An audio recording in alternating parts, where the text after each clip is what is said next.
Saya harus bersurat 3 kali. Sampai kemudian saya sedikit mengancam mau MKD kan ketua DPR. Habis itu disambut oleh presiden yang berstatement. Sampai hari ini presiden sudah tidak hanya berstatement, sudah mengirimkan surat, sudah membentuk timnya, udah ada dimnya. Kita nggak tahu, gelap gitu ya.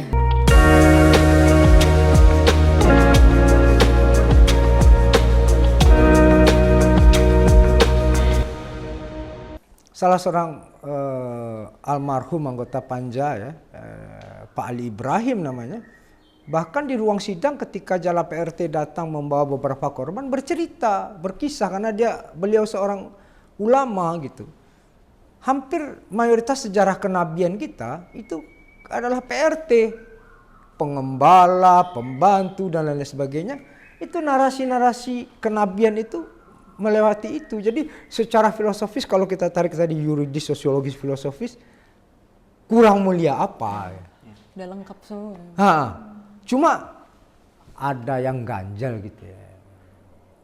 Kalau bahasa orang Sunda, what happened atuh gitu ya.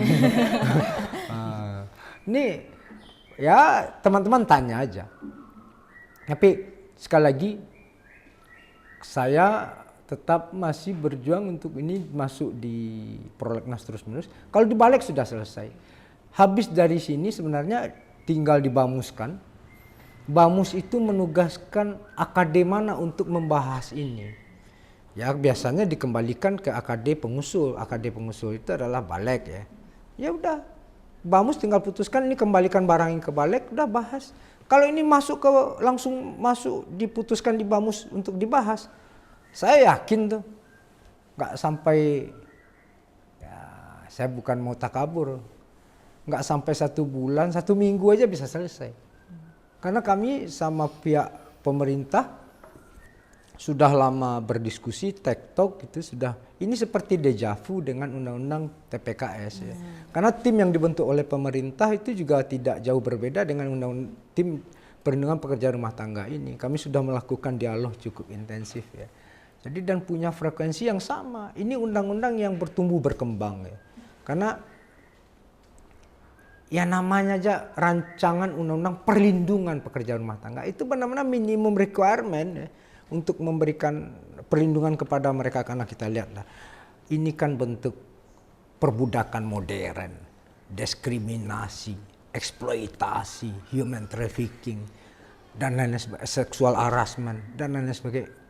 Begitu banyak terjadi atas selubung power relation, relasi kuasa, dan atas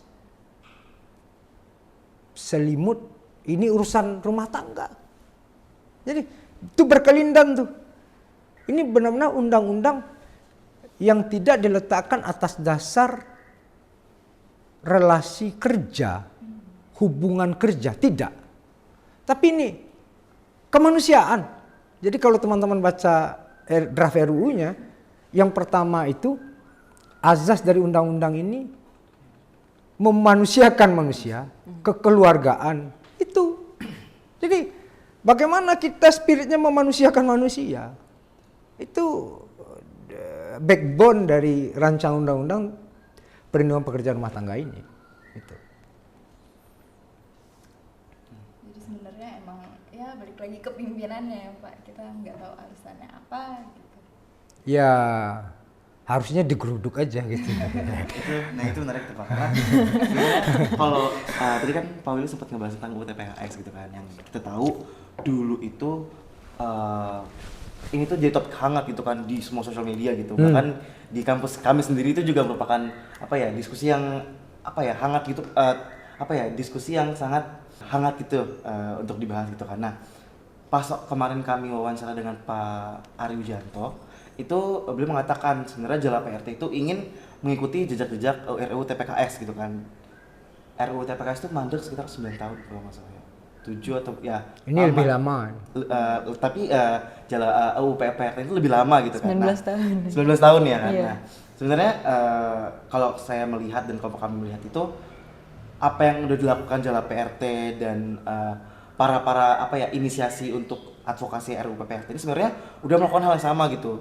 Apakah sebenarnya eh, nggak kunjung disahkannya RUU PPRT ini karena kurang dorongan dari masyarakat juga gitu Pak. Karena dulu kan kalau misalkan kita ngebahas RUU TPKS itu kencang banget itu di Twitter, di Instagram itu benar-benar memperjuangkan. Nah, ada yang benar juga kemarin kata Pak Ari, sebenarnya kenapa RUU TPKS itu bisa cepat karena itu kena ke semua kelas.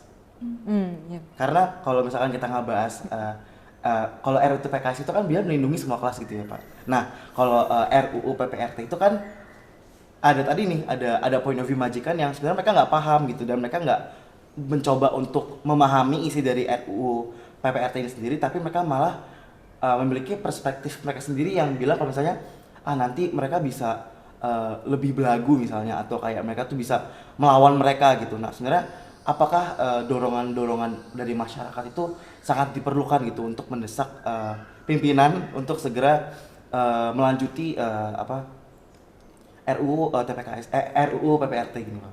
Ya, kalau lesson learn yang paling utama dari proses membuat undang-undang, harusnya yang menjadi fondasi paling utama atau akar tunggang bahasanya, itu adalah kelompok kepentingan itu sendiri. Kita bisa belajar ya. Bagaimana teman-teman pernah nonton film Oliver Twist nggak ya? Bagaimana buruh anak di Inggris sana yang melahirkan 8 jam kerja itu. Sebelumnya kan tidak ada batasan jam kerja. Tapi itu relasi buruh yang formal yang saya bilang, industrial. Nah, kalau kita melihat kisah atau film bagaimana 6 pelayan seksi itu di akhirnya ada Kongres Babu itu menunjukkan ada sebuah consciousness, kesadaran dari kelompok kepentingan. Itu yang menjadi akar tunggang. Jadi sebuah undang-undang, kalau kita ya tadi kan point of view-nya kan lesson learn ya. Kita lihat bagaimana hak-hak politik perempuan di Amerika, bagaimana hak-hak civic right di Amerika itu kan diperjuangkan oleh kelompok-kelompok kepentingan.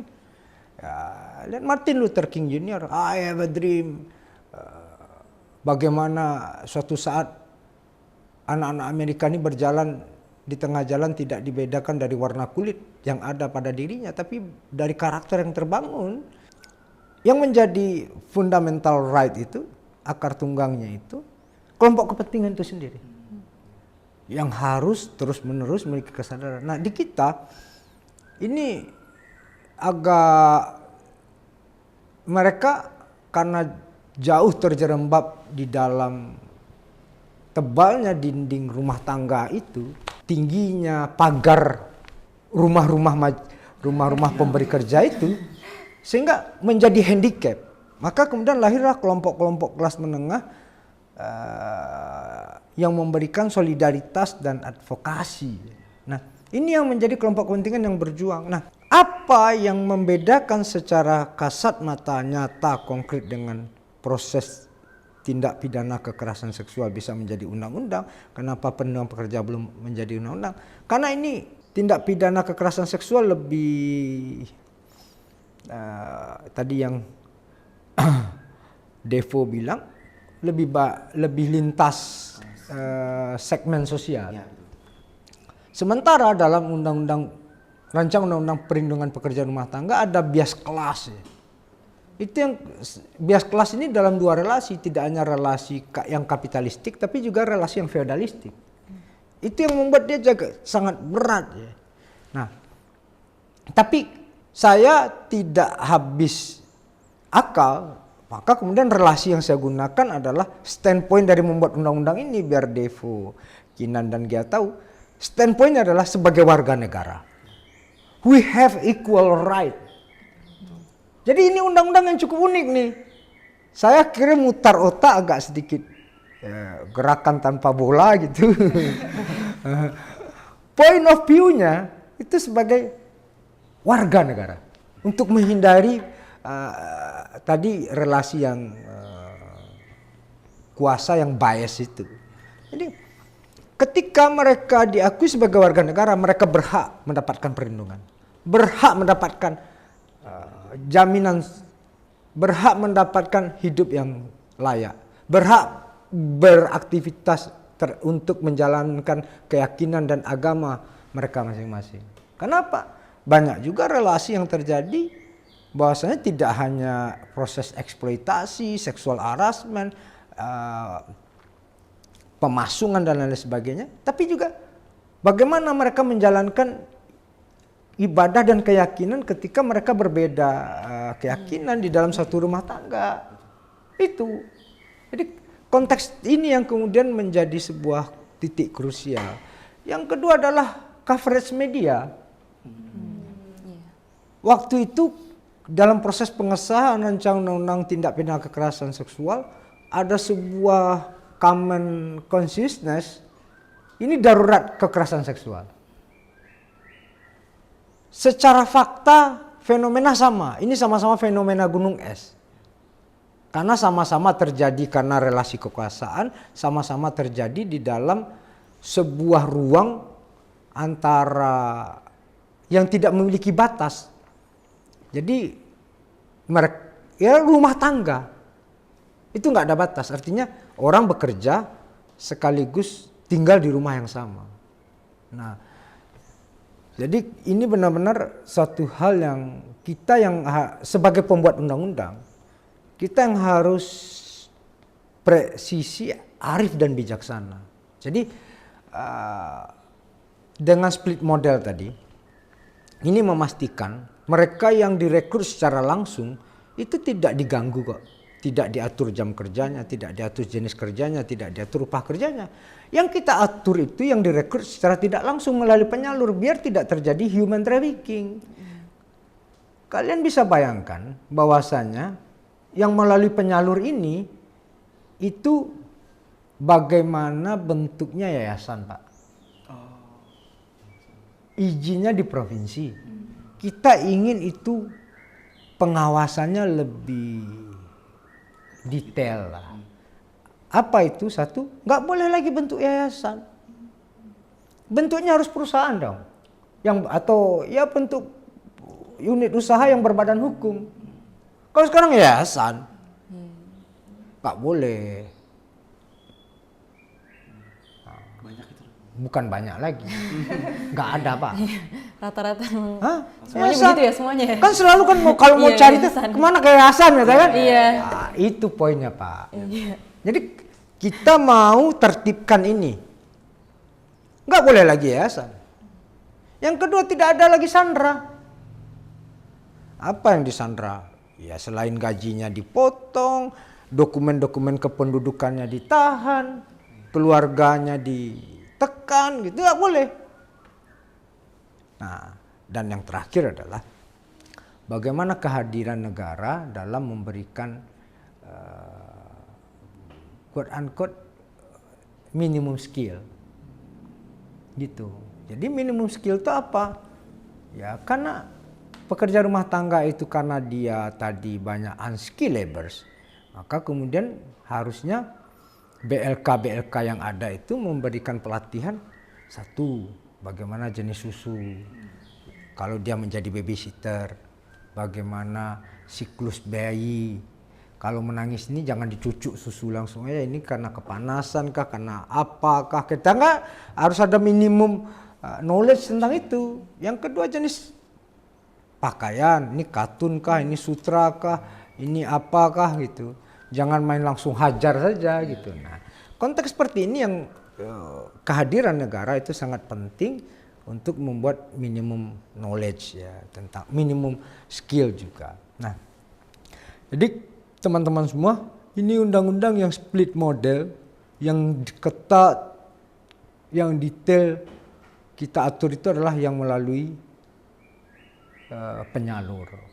Itu. Kalau yang tidak, ya itu kita anggap sebagai sebuah proses khasanah kultural kita lah. Itu. Ya sih benar seperti yang Bapak bilang, emang hak bersosialisasi mereka itu aja biasanya juga diputus gitu kan. Kemarin beberapa hari yang lalu kami juga datang ke aksi mogok makannya Jala PRT ya, yang rutin sekarang tuh setiap hari lagi dilakuin di depan DPR. Ke Iya. sekian ratus. Iya, sekarang udah 100 berapa belas ya terhitung hari ini. Dan itu sebenarnya juga nggak bisa begitu ramai PRT yang datang pada setiap hari juga karena tidak semuanya memiliki izin yang sama gitu untuk berpergian keluar dari rumah gitu, meskipun itu hanya izin untuk sementara. Nah, tapi ini juga yang membuat kami cukup penasaran gitu kan, melihat aksi ini sudah berjalan ratusan hari. Itu sebenarnya di dalam DPR itu mengetahui nggak sih Pak keberadaan dari aksi ini gitu, dan kalau iya reaksinya itu seperti apa gitu. Karena kalau kami lihat itu memang media coverage juga sangat kurang gitu, lebih dominan di media sosialnya Jalaperta ini aja. Kalau tahu pasti tahulah mereka. Kalau biasanya kalau mereka masuk ke DPR lewat pintu depan, kalau ada demo pasti harus lewat pintu belakang. Itu kode yang paling sederhana. Ya, cuma DPR itu flat ya Pak ya. Gini, dia bukan ruang kosong, dia ruang pertarungan politik. Kalian sebagai mahasiswa ilmu politik harus paham. DPR sebagai sebuah institusi yang di dalamnya memiliki kepentingan-kepentingan yang saling berkompromi atau saling bertabrakan. Ada yang bersepakat, ada yang menolak, ada yang abstain. Itu yang kalian harus tahu secara konkret. DPR ini bukan barang yang bebas nilai. Ini seperti undang-undang PPRT ini ada 2 fraksi yang nolak. Itu suatu keniscayaan. Itu hukum besi sejarah. Ada yang mengusulkan, ada yang menolak, ada yang diam-diam saja, ada yang pura-pura bodoh gitu. Pur-purbot bahasanya. Itu sebuah keniscayaan. Nah, konteks ini yang harus kita lihat bahwasanya siapa yang concern. Bagaimana untuk kemudian ini bisa digolskan. Itu yang paling penting, bagaimana menggalang kekuatannya. Saya di dalam fraksi Partai Nasdem selalu melakukan interupsi di setiap paripurna. Pimpinan interupsi, tolong segera dibamuskan, ditunjuk akd mana yang akan membahas rancangan undang perlindungan pekerja rumah tangga karena surpres dan dimnya sudah ada. Itu. Jadi, tapi kalau masalah demo itu, kita punya catatan sejarah yang dari negara Argentina. Bagaimana ketika anak-anak mereka hilang karena korban otoritarian, mereka demo secara konsisten di Plaza de Mayo. Iya, Plaza de Mayo. Tidak apa-apa. Itu bagian dari perjuangan yang tadi dibilang.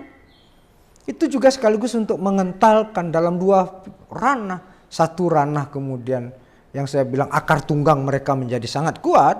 Yang kedua, sejauh apa juga kemudian solidaritas sosial akan terbangun.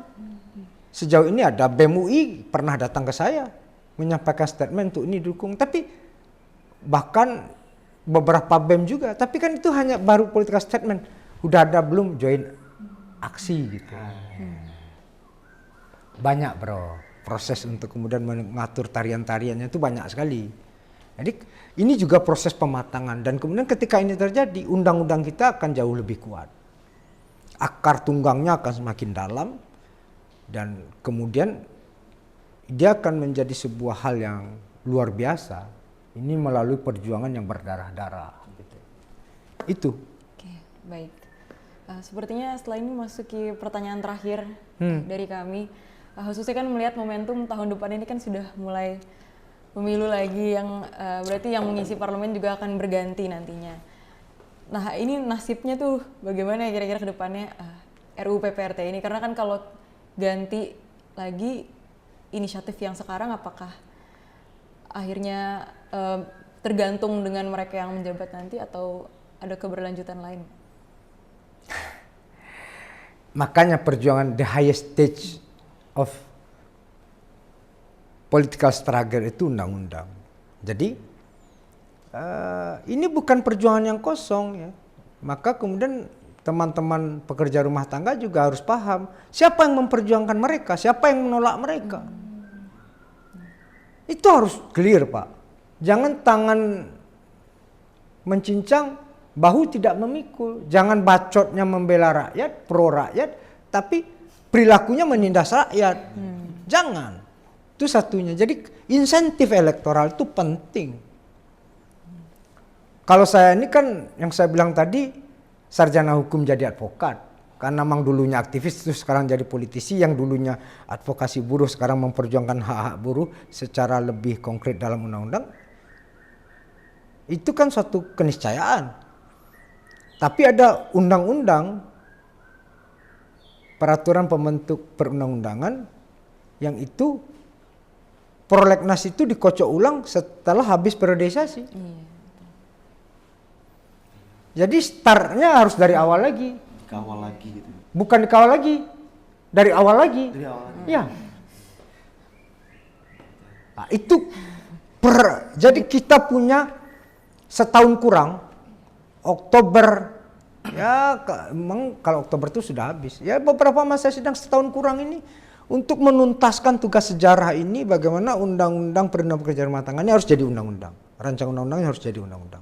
Ayo walk hand in hand, kita bersuara bersama-sama, ajak yang lain untuk kemudian memiliki kesadaran yang sama, tone yang sama, frekuensi yang sama. Ini mendesak loh. Gitu. Jadi teman-teman, konteks itulah yang menjadi poin penting kalau nanti dah periode 2024-2029, ya starternya harus dari awal. Itu. Baik, ya memang sulit ya, berarti ini juga suatu fenomena yang udah berlanjut bertahun-tahun, 19 tahun lamanya. Semoga sih harapan kami juga bisa. Ini tidak boleh kita berbicara harapan karena barangnya sudah ada. Ini berbicara tentang perjuangan dan perlawanan. Konteksnya di sana, jangan bicara apa DPR. Saya ini bukan justip. Bukan. Kita standpointnya berjuang bersama.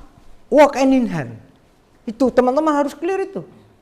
Ya ini bukan jasa titipan, titip Pak Willy ya. Nanti barang sudah sampai saya ditinggal, saya ninggalin mereka. Jangan. Enggak. Kita berada dalam satu gelombang yang sama. Kita berada dalam satu tugas sejarah yang sama. Itu. Sehingga dia aluita continuita. Ini bukan garis putus-putus. Tidak. Kan apakah sudah di undang-undangan habis itu otomatis bisa berlaku? Kan belum tentu juga. Hah? Bukan hanya mengawal, bagaimana kemudian sampai diimplementasikan. Dan itu catatan penting dengan pengesahan undang-undang tindak pidana kekerasan seksual, 5 per PP-nya, 4 PP dan 5 perpresnya, 1 pun belum jadi. Sebagus apapun undang-undang ketika dia tidak punya aturan turunan, gantung Pak. Dan itu yang dibilang Jala PRT, cukup sarbet yang digantung. Jangan nasib PRT juga digantung. Oke? Ya. Thank you.